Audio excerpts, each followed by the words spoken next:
Hey all, it's Rob here, and welcome to the latest episode of the Agency Accelerator podcast.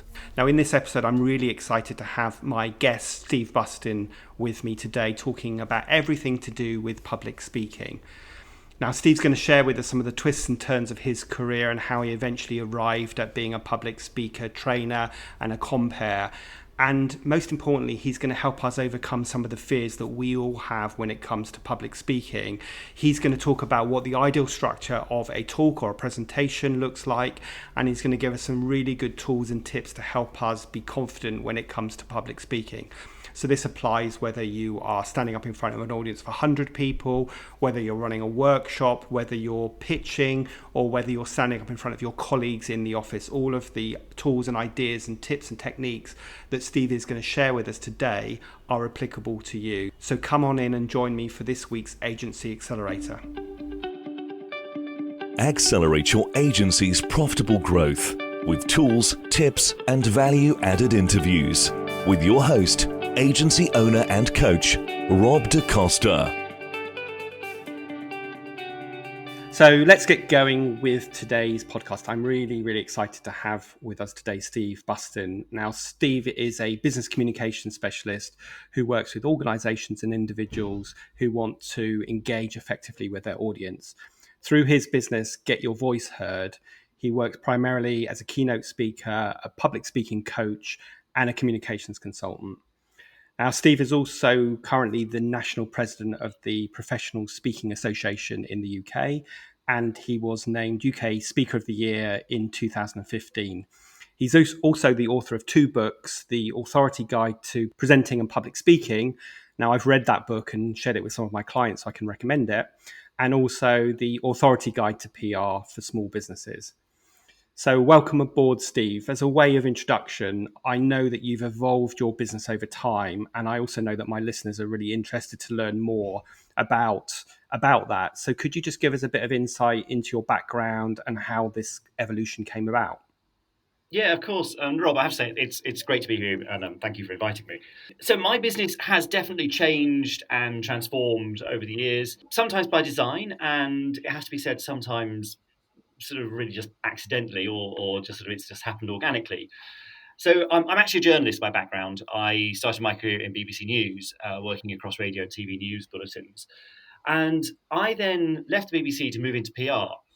And I worked in-house for a couple of years for a .com, which then went spectacularly bust, which was a horrible process to go through, but taught me a lot about business. And I then I went freelance, really. I just set up on my own, taking jobs here and there, some on contract, some on daily rates. And that suddenly seemed to go well. I really did it to tide myself over while looking for, quote, a proper job. But actually, I liked being self-employed. I enjoyed the self-determination. I enjoyed being able to choose what I did, where I did, when I did it. And I just thought, actually, I can make a go of this. I had no experience of being in business, it has to be said. And that was probably the bit that I struggled with for a while, was actually learning how to operate as a business. So I ran a PR agency. I ended up taking on a couple of staff. We had a niche in the cosmetics and aesthetics sector, working particularly with sort of cosmetic surgeons, cosmetic dentists, dermatologists. And I had to say, I had two members of staff working with me particularly on one big account. That then unfortunately came crashing to a halt when that client stopped paying because they ran into massive financial difficulties. I, of course, had to carry on paying my staff. So I ended up significantly out of pocket to the tune of tens of thousands of pounds. And that's when I came back to being a one-man band. And then, but really right from quite early on in my career running the PR business, people started asking me to go in and work with their organization as a trainer, as a coach, particularly around social media. I was a very early adopter of social media and the internet generally. In fact, I was part of a team of 3 that introduced the internet into the BBC newsroom many years ago. So people started saying, would you come in and work with our team, train them on social media? And then it was, could you come in and do some media training? And then, would you come to our this particular event and speak for us? And then, would you come to our conference and speak at this event? And it just started to build. Now, the problem was that the two sides of the business, the training and coaching, speaking, and the PR, weren't compatible. So I would be in a training room all day, and I'd have PR clients leaving messages on my phone saying, we need this press release by lunchtime, where are you? So it became more and more problematic. I decided it was going to be very much, I wanted to move into the speaking and training and coaching. And so I actually ended up stopping the PR business. I fired my last client, which was a really interesting experience, but actually quite cathartic and quite healthy. It was the right thing to do. I miss the retainers of those days, but actually I'm much happier doing what I do. I think the trouble then was I did end up going through a phase of trying to be all things to all people. And I was doing presentation skills training, and I was doing PR training, I was doing media training, I was doing social media training, I was doing trainer work, I was doing all sorts of bits and pieces. And actually, it wasn't a coherent whole. And it was a conversation you and I had some years ago, where I remember you said to me very clearly, if you could get up tomorrow and do one thing, and the client's going to pay you regardless of what you do, what would you do? And without hesitation, I said presentation skills. And I remember, Rob, you said to me, well, go and do that then. And you were absolutely right. And that really was a turning point in my business, because that was when I started doing what I love. So I now work, as you say, as a speaker. So I'm either on stage myself as a speaker. I do a lot of comparing work as well. So I sort of compare and MC and host events. So I'm either on stage myself or I'm teaching other people how to do it. So I work as a speech coach. I do also coach people who are comparing and hosting. And then I do a little bit of media training and some presentation skills. But it's now predominantly either speaking myself or one-to-one coaching. Particularly now, I'm niching into the pharmaceutical and healthcare sector, picking up on the specialism I had with the PR agency and applying that to what I'm doing now. So I do a lot of work with the big pharmaceutical companies, with private hospitals, working with doctors and senior management teams who are presenting on a regular basis and pitching as well. I also do quite a lot of work with agencies in the same way you do, coaching them on their pitching skills, helping them to differentiate themselves and all that sort of stuff. So that's basically 20 years of my career condensed into about 4 minutes. But yeah, that's how it's happened. So can I just unpack a few of those points, because Of I course. think before we jump into the detail about public speaking, which is what this theme of this podcast is, I just want to unpack a few things, because I think a few things that Steve has just said are really important lessons for us all. So first of all, that story of how you started your business is really familiar. It's exactly how I started my business.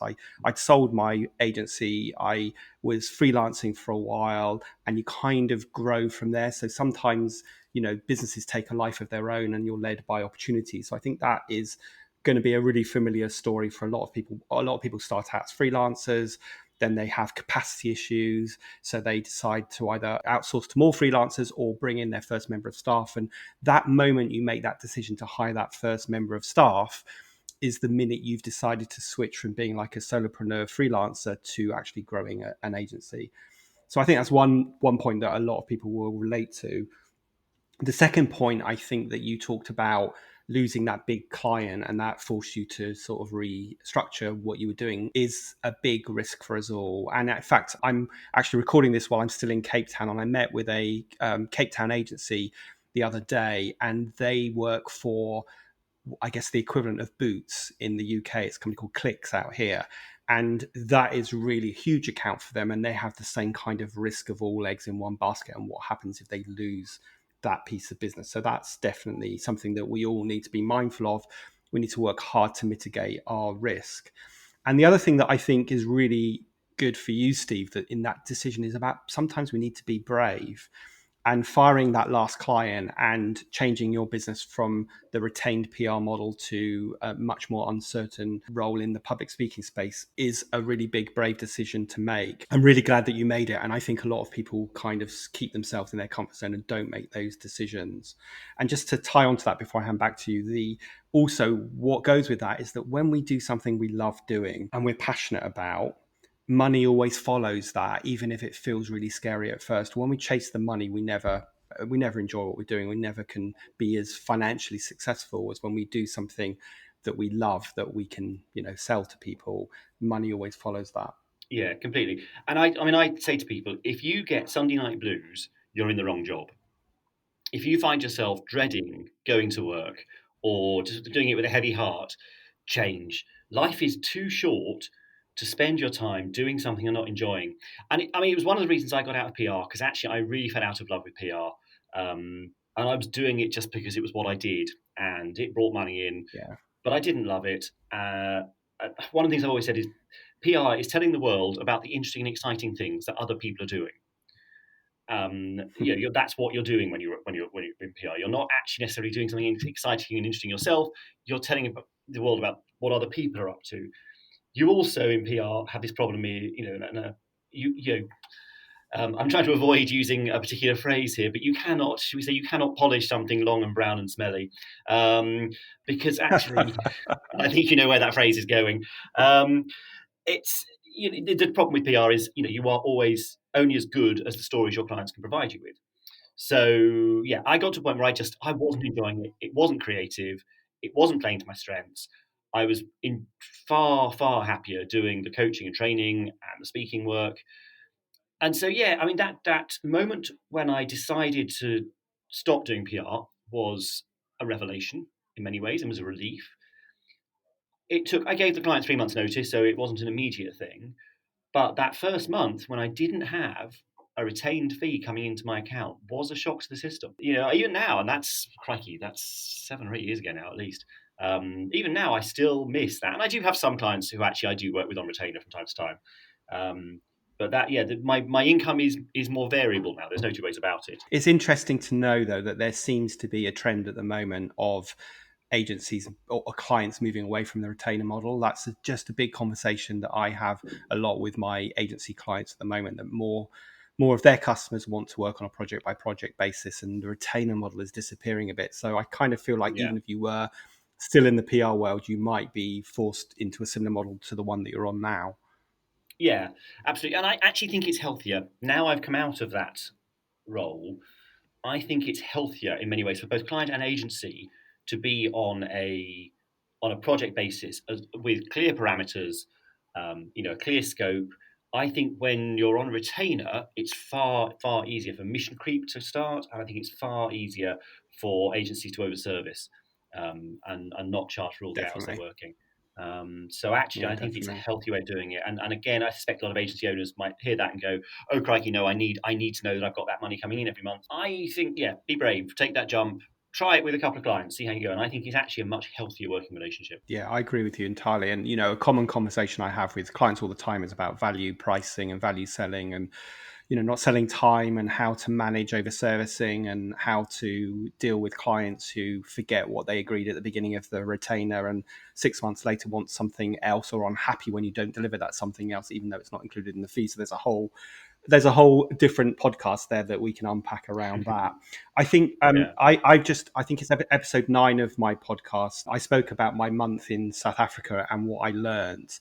And one of the things that I really learned is the value of being present, because I think when you're in the sunshine, when you're in a different environment, you are much more present. So I completely and wholeheartedly agree with you about this thing. If anybody's got something like blues, they should change their job and do something that makes them happier, because when we are doing something that we love doing, time goes much quicker and flies by, because we're much more present. We're not daydreaming, wishing we were somewhere else. Again, a topic for a different podcast, but I think worth bringing up because it's obviously something that you've gone through. Let's move on to today's theme, which is all about public speaking. And Mm. just a hugely important topic. Again, I mean, I'm no expert on this stuff, but it is a conversation I have a lot with people, especially where you have an agency where the owners or the senior staff are trying to bring in their next tier of managers to get more involved in standing up and speaking at events or on a stage, or even just pitching. People are super scared about doing it. I know that, there's this story that goes around that some people say that public speaking is the second most scary thing after death. Yeah. Why do you think that is? You've obviously overcome that fear, so why do you think that is? It's a tricky one. I mean, interestingly, I have a T-shirt that I bought at a speaking conference last year, which says, "Your worst nightmare is how I earn a living." And it's true. There are people who go, "How on earth can you make a living out of what you're doing?" A lot of people are terrified of it. And when you dig into it and start asking, "What is it that you're so scared of?" For most people, they're scared of making a fool of themselves. It's that simple. Nobody Mm, died through public speaking. It's not yeah. something that's got a danger of death attached to it, quite frankly. So a lot of people are just scared of making a fool in front of people. there's also then, I think, a lot of pressure put on people, particularly within an agency context, that if you deliver this pitch, particularly, and we don't win the work, somehow you're at fault. And that is Yeah. so not the case. And it's one of the things I've worked with a lot of agencies to overcome. That there's sometimes a culture of blame attached to whoever does the pitching, and that really has to Yeah. stop, because again, the person who's pitching can only be as good as the material they've been given. So Yeah. let's get that out there right away. You have to avoid that culture of blame. But I think, yeah, it is about people are scared of looking foolish, particularly in front of their peers, particularly if they're speaking in front of their boss. And yet, it's got to a point now where presenting is an essential business skill. It's not something that you can avoid. A lot of particularly senior job interview processes include a presentation. So you have to do it.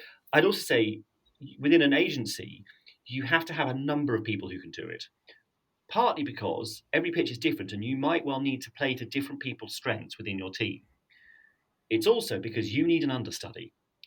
I know too many businesses and agencies where it's always the managing director who will go out and pitch, or it's always the head creative director. If that person's off Yeah. sick, who goes instead? You've got Yeah. to have an understudy. You've got to Definitely. have a team of people who can all step up and do this. So there is, I think you have to have now a culture that public speaking and presenting is seen as a valuable skill that everybody needs to develop. And interestingly, actually, I've just been working with an agency up in Manchester who are now talking about bringing me in. I'm going to be their in-house speech coach obviously, under my own brand, but they have recognised that it's a really important part of their business. Not just in terms of going out and pitching for new work, but presenting to clients, presenting to existing clients, doing monthly meetings and that sort of stuff, but also the opportunity to promote the business by speaking at conferences and all that sort of stuff. And it's interesting. It's lovely to work with an agency who have really seen the strengths of that and understood that this is a skill that their team needs and that the whole team needs it. So they know that at the drop of a hat, if a client suddenly says, "We need to hear from somebody tomorrow," or you get a piece of potential work comes in and the pitch is tomorrow, you've got your pick of the best people to go and deliver that presentation.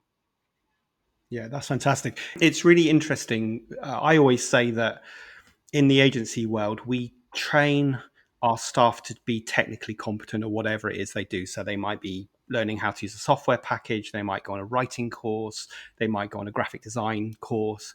But what we don't teach our staff as they progress in their career is we don't spend enough time giving them leadership and Mm. management skills. And I think I can now add to that.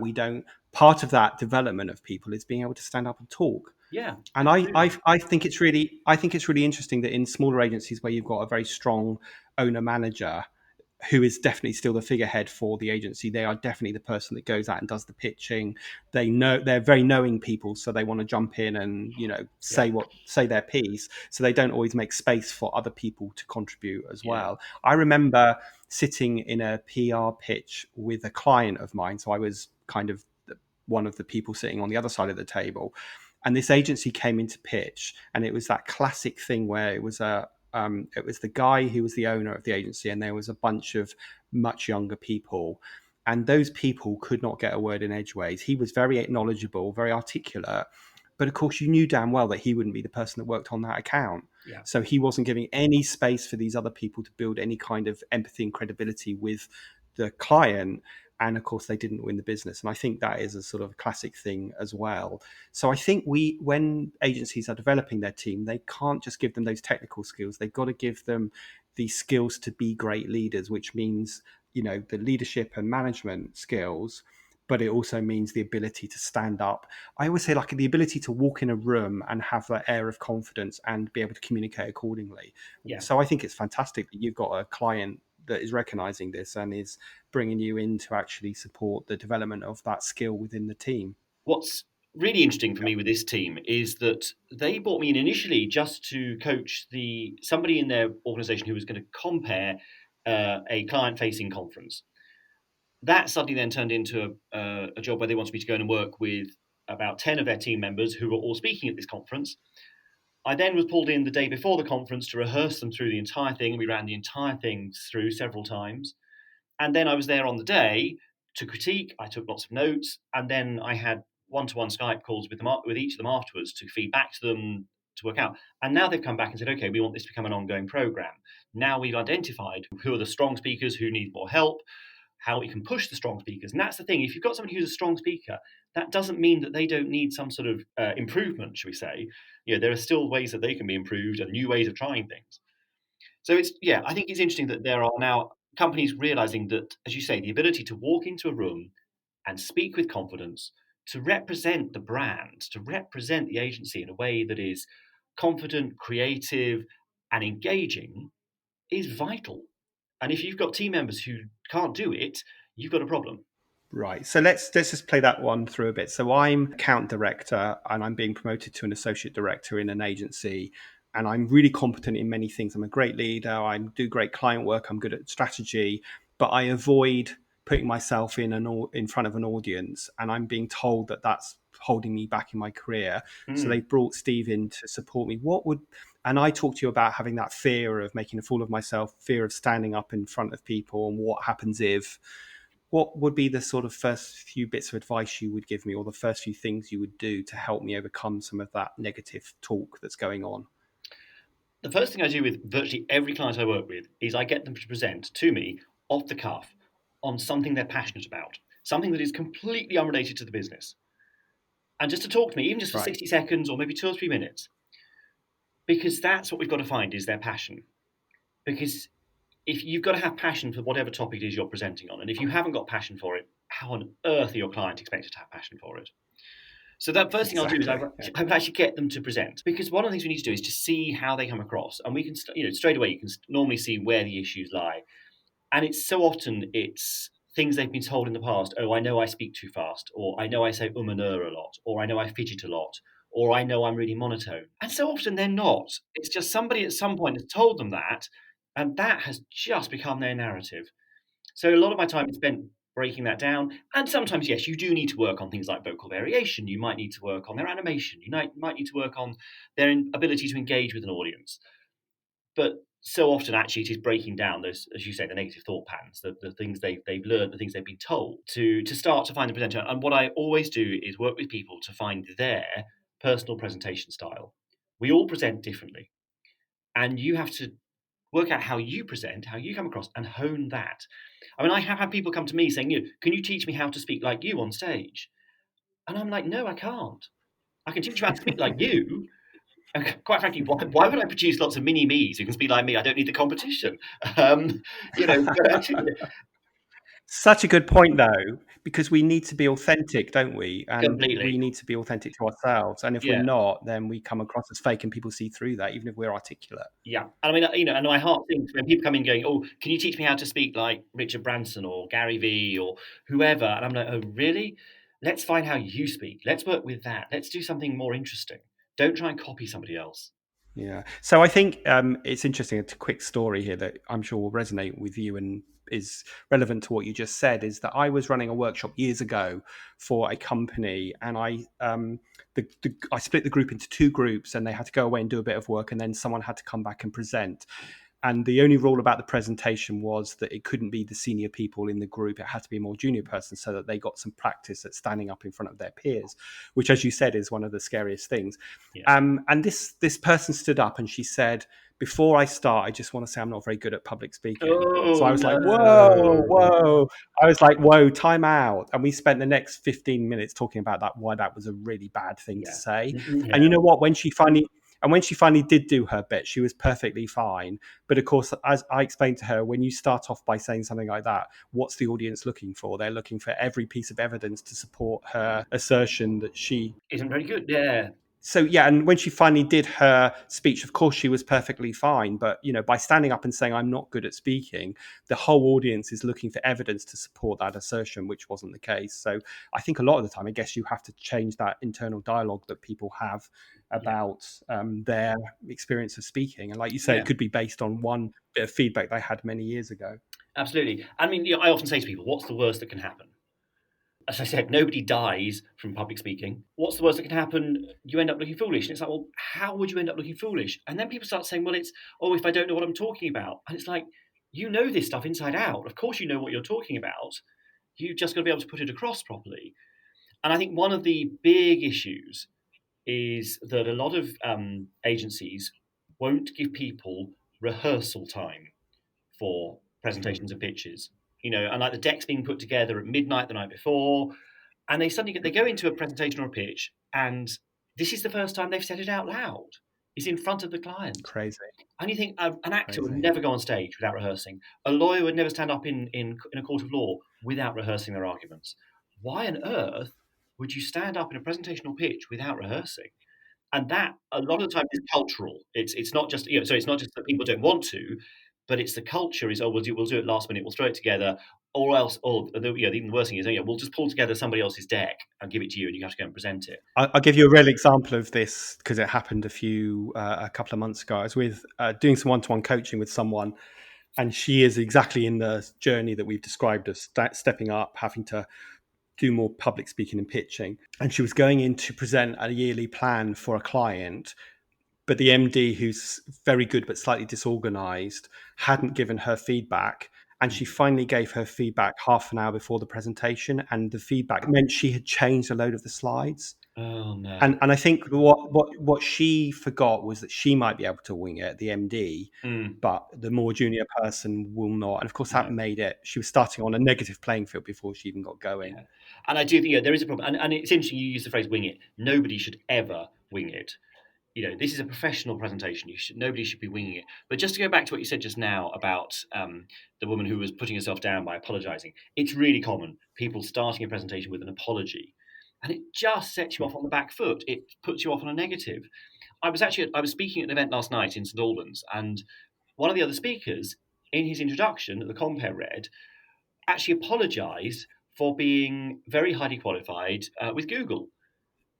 And I said to him afterwards, why on earth would you do that? Because he then came on to talk about websites and SEO and all this stuff. And it's like, you immediately shot your credibility by apologising for this. Be proud of it. It's what means that we want to listen to you. And it is really common that people will start with an apology.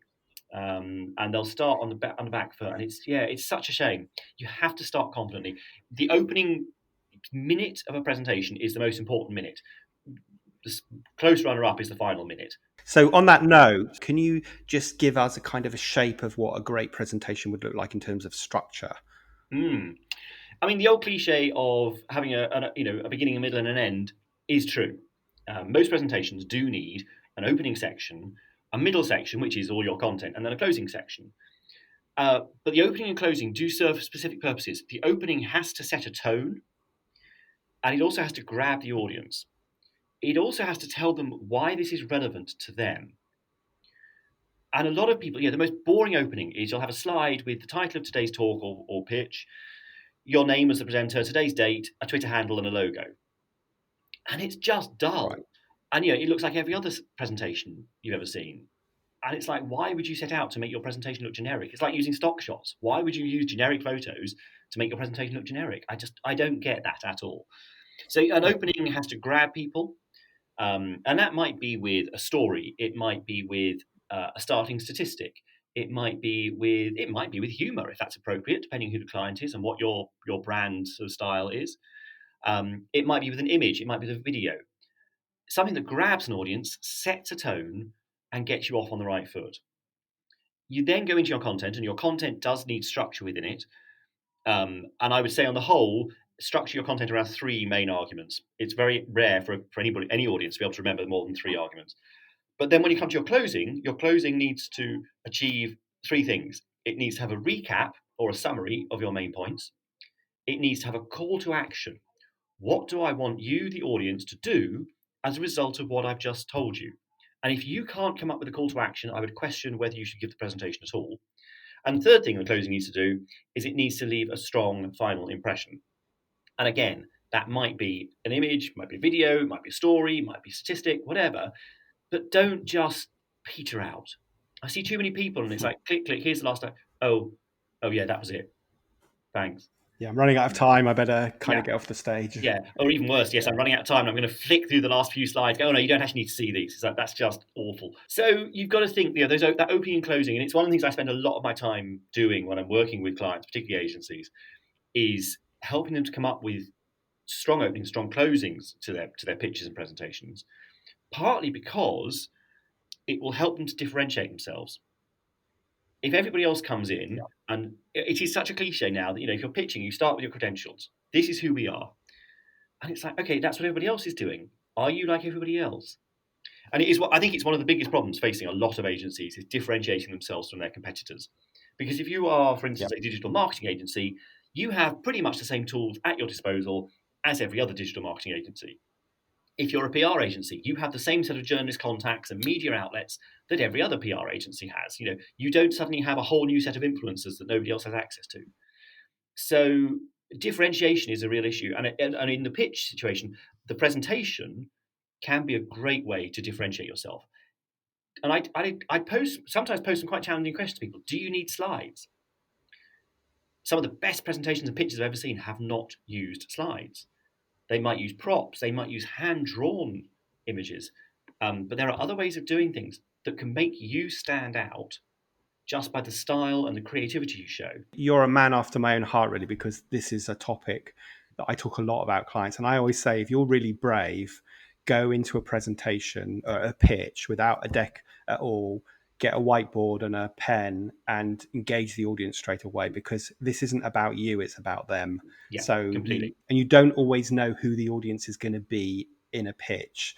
So go find out, ask them questions, and then be willing to go off piece because you know your subject matter so well and you believe in your offering and your ideas that you're willing to go off piste in order to serve the audience. So I think really brave companies would have the courage to do that rather than go, I'm here to sell ABC PR and I'm going to tell you how great we are and I'm going to share with you some great testimonials and case studies. Yawn, yawn, yawn, yawn. Yeah, exactly. Because that's particularly, you have to think about it. If somebody's trying to hire a PR agency and they've called in 3 or 4 agencies to pitch, it's actually really dull to watch because everybody does the same thing. If you can stand out by doing something different. So for instance, I've seen one agency who don't take in slides, they take in a roll of paper, which they roll down the middle of the board table. They ask everybody to clear their laptops and mugs and things off the table. They roll it out down the table and everything is pre-drawn on there. And the clients love it. And they're all like, can we keep that? Can we keep that? And this agency are like, well, if you hire us, of course, we'll give it to you. And it just makes them stand out. Because I think the other problem here is that so many agencies want to say we're creative. Now, I have a real bugbear with the word creative. I'm a bit like this with the word passionate as well. If you have to tell me you're creative, you're not. If you have to come in and say, we're a really creative agency, we have lots of creative ideas. Sorry, that's not a creative at all. That's the opposite of creative. You're doing the same as everybody else. So come in and be creative right from the moment you walk in the room. Do something completely different. Surprise them. Show your creativity. And they say the same is true of passion. When I hear people saying, "Oh, we are passionate about our clients." Show me an agency that's not passionate about their clients. Or they probably deliver it like this: "We are really passionate about our clients." Yes, absolutely, absolutely. So if you have to tell me that you're passionate, or you have to tell me that you're creative, by definition, you are not. I should be able to tell that you're creative from what you're wearing, the way you talk, what you do, the way you walk into the room, the whole thing. That's how you put across your creativity or your passion. If you have to point it out, there's a problem. Super annoying, isn't it? I sometimes sit with people who do the opposite and they say, I'm not very creative. And I say, well, what does that mean? And I ask them what it means and they don't really know what it means. It means I don't have a beanbag in the office. I don't know. And I think that's such a what people. Some people do think that's what creativity means. Is having a funky office, all this stuff. To me, it's thinking differently. Let me ask you a question, and I've got a couple of kind of personal questions to me because it's happened to me, if I'm honest, with full disclosure. So what happens if you're doing a workshop or a presentation and you can see people in the audience yawning or falling asleep? Because I know I've done that where I run quite a few workshops and sometimes you see people starting to doze off and of course your first reaction is, oh my God, I'm really boring. What do I need to do? And it's about them more than it's about me. But have you ever had that? How would you recommend dealing with that? I will normally check in with them and just say, okay, I'm sensing the energy dropping in the room. First thing I'll do is I'll ask, is this relevant? Is this pertinent? Or has anybody got any questions about this? Because it may well be that something I said a few minutes ago they didn't understand, and actually they've now lost my thread, and they are starting to switch off. So yeah, I will often then I'll just go into Q&A. Right, okay, that's enough talking from me. Let's hear from you. What do you think about this? What are your questions about this? And I will just throw it to Q&A. And I have done that in a keynote situation. I mean, I've been in big rooms, and just sometimes it does happen where what you're saying clearly isn't hitting home. It's not resonating. And actually, most event organisers would much rather you went straight to a Q&A. Said, right, okay, enough from me. Let's hear from you. What are your questions about this topic? What are your biggest challenges? And start an interactive session. And actually, that will often turn into a much more useful session for the audience, because they're driving the content. They're asking the questions that they need answers to, rather than just waiting to see whether I happen to mention the answer to their question in my talk. And actually, it can be an interesting way to set out to present or to pitch, is to do a non-linear presentation. And one of the so non-linear presentation is one that doesn't necessarily have to go on a journey from A to Z via B, C, D. So, for example, you cannot do a non-linear presentation with slides. Slides, by definition, are linear because you're stuck in them. It's very hard to jump around within your slide presentation. But one of the things I will do sometimes is I will go in with a deck of cards. Literally, I'll just use blank postcards, and I'll just have a word or a phrase on the card.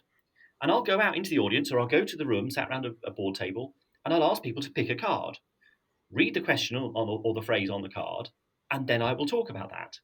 And then I'll go to the next person, say, right, pick a card, they'll pick one, and I'll then talk about whatever topic is on that card. And it's actually much freer. And it feels like the audience, they love it because they feel like they're asking the questions. It feels very interactive. Now, in actual fact, I know exactly what's on all those cards. I know exactly what I'm going to say to each of those cards.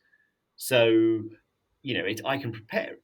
The one thing you have to be aware of with that style of presentation is you cannot have one card that is dependent on another card having appeared first, if that makes sense. Because you can't go, as I was saying earlier on that topic, because of course that topic may not have come up yet. That card may not have been picked. So each point has to be standalone. That's not something for an inexperienced presenter to try. But it's one of the things I often do. If I'm working with experienced presenters, particularly if people are getting a bit bored with constantly pitching and constantly presenting their creds and things, it's one of the things I will do is to challenge them to find a non-linear way of presenting, just to mix it up for them. I think that's really great. And I think it kind of ties us right back to something that we said earlier on in this podcast, which is about being brave. And I think if you know your subject matter inside out, then you can be completely willing to go where the energy in the room takes you, or taking that non-linear approach. I think I'm going to try that in the next workshop that I do. That's a great idea. We just need to sort of wrap this up shortly. So I wanted to ask you, if you wanted to give the audience of the Agency Accelerator podcast 3 tips or 3 tricks about improving their public speaking. Let's say someone's got to go and stand up in front of an audience of 30 people and do a half-an-hour presentation on digital marketing, for example. What 3 tips or tricks would you tell them in terms of preparing on the delivery of that presentation? First of all, I would say set some objectives for yourself, but also for your audience. So starting point is, what do I want to get out of this presentation? Now, if it's a pitch, it may well be that what you want is to win the work. But also, it may be I want to impress my boss, or I want to get promotion, or I want to put across how creative our agency is. You can have a number of different objectives, but you also have to set objectives for your audience. And this is the bit that most people miss. Stop and think, if I was sat in that room waiting for me to stand up and speak, what would be going through my mind? What do I want out of it? And very high on most audiences' lists of priorities is to not be bored. They want to be engaged. They want to understand why this is relevant to them. Now, they may also want to know why you're the best person to work with. But you've got to think about what's in this for the audience, and that's the step that I say most people forget. So that to me is the key. It's absolutely the keystone of a good presentation.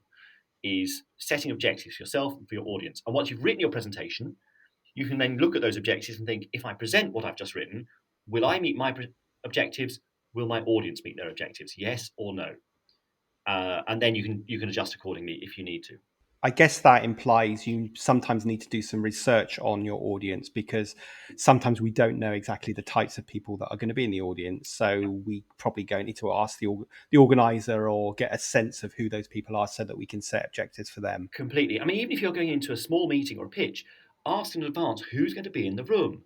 go and look them up on LinkedIn, go and look them up on Facebook, on Twitter, find out a bit about them, and you can then tweak your talk occasionally. I work with one agency who were pitching for a piece of work, and they discovered that one of the people in the room was a really keen cyclist, and this is because his Twitter feed is all about cycling. So they put in lots of cycling references, not overt, but they were just talking about pedaling and chains and braking and all this sort of stuff. And this guy got it and loved it because they were speaking his language. Now, the business was nothing about cycling, but by connecting with this guy, he really warmed to it, and they got the business. They got the business because they had done some research. They were fun and creative with it. It wasn't overdone. Just a really subtle way of connecting with somebody in the room. So yeah, you do need to do it. So I think so. Yeah, top tip first of all, is know what you want out of it and understand your audience and what they want out of it. I think second top tip would be to rehearse. And now I mentioned this already, but you need to practice, and you need to practice out loud. There's a tendency if we might be looking through our slides thinking, oh yeah, I'm going to say this, and I don't that, and then I need to talk about that. Yeah, fine. No, actually get your slides up on the screen in presentation mode and deliver it to a room. Deliver it to some colleagues if you can to get them to critique it. Or if nothing else, prop your phone up and video yourself doing it and then watch it back. And I will say up front, nobody likes watching themselves on camera. Nobody. But it is the best way to understand how you come across to your audience, because suddenly you're seeing yourself from the audience's point of view. And that's where you'll spot the little verbal tics, the physical tics, the things that would irritate you as an audience member, and then you can start to iron them out. But it should be familiar in your mouth when you start talking things. But I would say, don't learn a script. My adage is, know what you want to say, but don't know your words. That's a good point, because I wanted to ask you what your view on, having cards or having an auto cue or just having bullet points. So I guess you would be a fan of like knowing your talking points, but don't know exactly how you're going to deliver those talking points. Yeah, I'm a fan of cue cards. I quite like cue cards. But if you're going to use them, just have bullet points. Just have a couple of words or a phrase, maybe a statistic, just a prompt. That's the word. They're prompts. You do not have your script in front of you because you will end up reading it, and it will sound terrible, and you will lose engagement with your audience. So yeah, I'm a big fan of cue cards. So just have something that prompts you. The thing to remember though is your slides are not your script.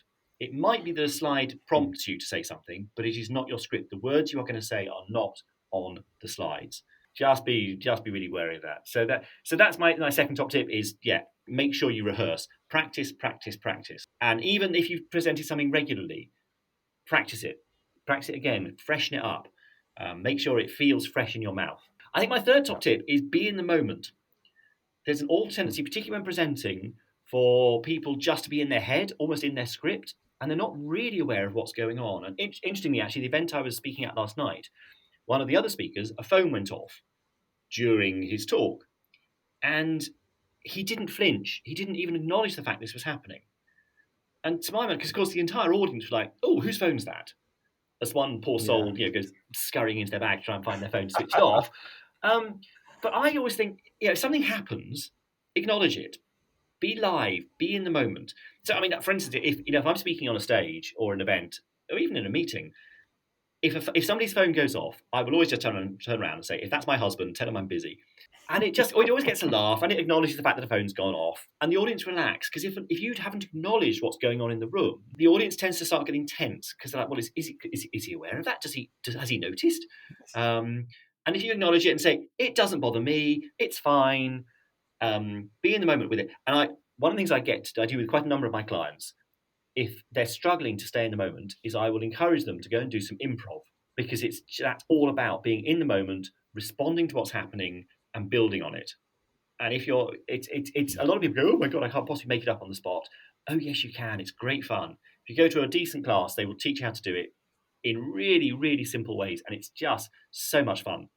But in terms of being in the moment, and it means you can be playful, you can be reactive, you can be playful, you've got the scope to be creative, because nothing's going to throw you because you're in the moment. It kind of, that plays back to what we were talking about earlier, because if you're not in the moment, you're not going to be sensing the energy in the room, whether the audience is engaged, whether you're hitting home, whether you need to go off piece. You're not going to sense any of that, because you're just going to be thinking about the next topic that you've got to talk about, or the next slide in your deck. Yes, absolutely. And again, that comes from rehearsal. That's why if you rehearse, you practice, you're familiar with it, you can be in the moment. Whereas if you are just panicking because you don't know what you're going to say next, it's very hard to be responsive.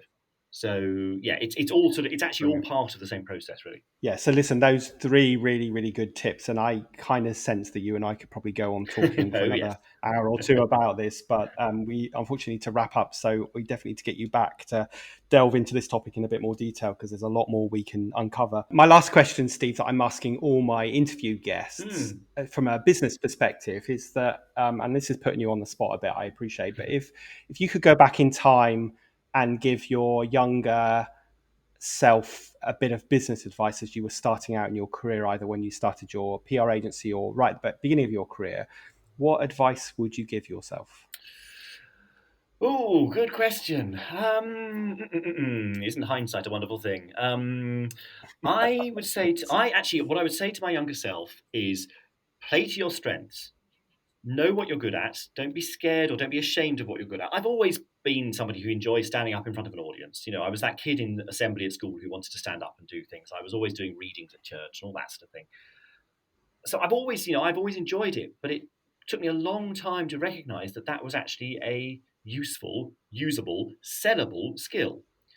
So I would say to my younger self, recognize your strengths and play to those, and have more fun. Have fun with it. I'm a big believer that business, in particular if you're running your own business, it needs to be fun. If you're not enjoying it, do something different. We're going back to what we said earlier about Sunday Night Blues.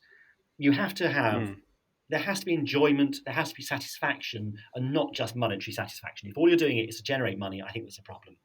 You're not going to get a chance to rerun this career. You might as well enjoy it while you're doing it. So yeah, Absolutely. play to your strengths and have some more fun. That was what I would say to my younger self. Brilliant. Good advice that we all need to take now. It's never too late to apply that. So listen, Steve, really interesting conversation. I appreciate you coming on today. If people want to find out more about you and what you offer, where should they go? And we'll include all this in the show notes, but Great. where should they go to find out more? I actually have two websites. I have getyourvoiceheard.co.uk, which is sort of my site for my speaking and training business. I also have a site aimed particularly at the healthcare industry, which is communications.healthcare. You can find me on Twitter. I'm at Steve in Brighton. Guess where I live. You can find me on LinkedIn, or you can just email me. I'm steve@stevebustin.com. Fantastic. So I will include all of those links in the show notes. And Steve, I really appreciate you giving up your time today and sharing some really insightful, value-added tips that I know the listeners to this podcast are going to find really, really helpful. You're very welcome. It's been lovely to take part. So there you have it. I hope you found that really, really useful. I'm going to get Steve back on a future podcast because there was a whole area of using public speaking, networking, presenting as a business development tool that we want to dive into more detail. So look out for that podcast in the future. And I will see you soon for the next Agency Accelerator podcast.